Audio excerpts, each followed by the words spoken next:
Prescription రాసిచ్చారు. ఈ tablets వాడండి, ఒక 10 రోజులు వాడండి, తగ్గుతుంది ఈ జ్వరము అని.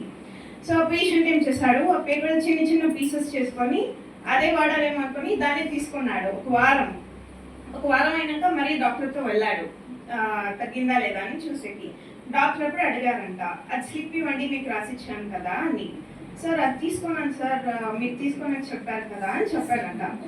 బట్ మీకు తగ్గిందా జ్వరము అని అడిగారంట. సార్ తగ్గింది, నేను బాగైనాను, నాకు ఇప్పుడు ఏమీ ప్రాబ్లం లేదు అని చెప్పాడంట పేషెంట్. సో దీని ప్లెసిబో ఎఫెక్ట్ అని అంటాం మేము మెడిసిన్లో.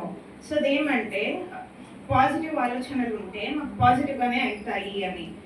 అంటే ఇప్పుడు మాకు బాగవుతుంది, డాక్టర్ నాకు ఇచ్చాడు, దీన్ని తీసుకుంటే నాకు తగ్గుతుంది అని అనుకొని ఆ పేషెంట్ అలా వాడాడు. సో తగ్గింది, నిజంగా తగ్గింది.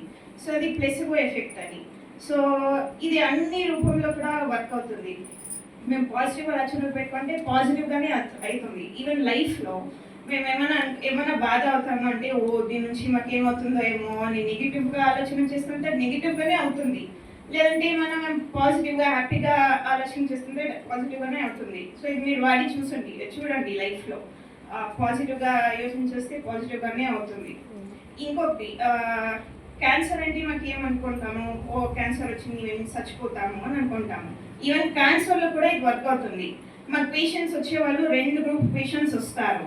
ఒకరు పాజిటివ్గా ఉంటారు, అంటే మేము డాక్టర్తో వెళ్ళాము, ఇప్పుడు అంత డాక్టర్ మీద ట్రస్ట్ చేసి మనకి ట్రీట్మెంట్ తీసుకుంటే బాగుంటుంది అని అనుకుంటారు ఒక గ్రూప్ పేషెంట్స్. ఇంకో గ్రూప్ పేషెంట్స్ ఉంటారు, అయ్యో క్యాన్సర్ వచ్చింది నేను చచ్చిపోతా, డాక్టర్స్ కూడా మాకేమి చేసే కాదు ఇంకా అని.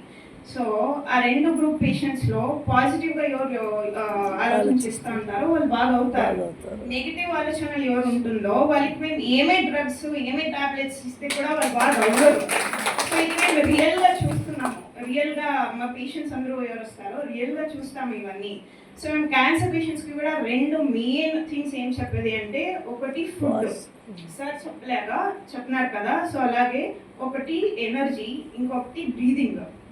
ఓకే, అందరికి విత్ ట్రీట్మెంట్ మేము చెప్పేది మెడిటేషన్ చేయండి అని, బికాజ్ మెడిటేషన్ నుంచి అంత ఎఫెక్ట్ ఉంది. ఓకే, ఇంకొకటి పాజిటివ్ యాటిట్యూడ్, అంటే పాజిటివ్ ఆలోచనలు పెట్టుకోవాలని. ఇంకొకటి ఫుడ్, ఎనర్జీ కోసం ఫుడ్ కావాలి. సో మంచి ఫుడ్, ఫ్రెష్ ఉండే వెజిటేబుల్స్, ఫ్రూట్స్, అలాంటి ఇంట్లో ఏం చేస్తామో ఆ food. Junk food, non veg food, colour food అవన్నీ అవాయిడ్ చేయాలి. సో ఇవి 2 మెయిన్ థింగ్స్ అన్నిట్లో వర్క్ అయ్యేది. సో మేడం ఒక ఎగ్జాంపుల్ చెప్పారు, వాళ్ళకి నేను మెడిటేషన్ చేస్తే నా నొప్పులు తగ్గాయి అని. ఈ మేడం ఇంకొక ఎగ్జాంపుల్ చెప్పారు, నేను మెడిటేషన్ చేస్తాను మా హస్బెండ్కి బాగుంది అని. సో వీళ్ళిద్దరు మెయిన్ ఎగ్జాంపుల్స్. ఒకరు పాజిటివ్ యాటిట్యూడ్, సో వాళ్ళకి మంచిదే అవుతుంది, చెడ్డది కాదు. ఓకే, వీళ్ళకి మెడిటేషన్ చేసి నాకు నొప్పి తగ్గింది అని. బికాజ్ బ్రీదింగ్ మీద మేము ఎంత ఫోకస్ చేసి బ్రీదింగ్ నార్మల్ పెట్టుకుంటామో అంతే వర్క్ అవుతుంది. బికాజ్ ప్రతి ఒక్క సెల్కి ఆక్సిజన్ కావాలి. ఓకే, సో ఆక్సిజన్ కావాలంటే మేము బ్రీదింగ్ నుంచినే ఆక్సిజన్ వచ్చేది. సో అన్ని సెల్స్కి బాగా ఆక్సిజన్ సప్లై అవుతా ఉంది, మేము బ్రీదింగ్ ప్యాటర్న్ నార్మల్ ఉంది అంటే అంత బాడీ కూడా బాగే ఉంటుంది. సూపర్.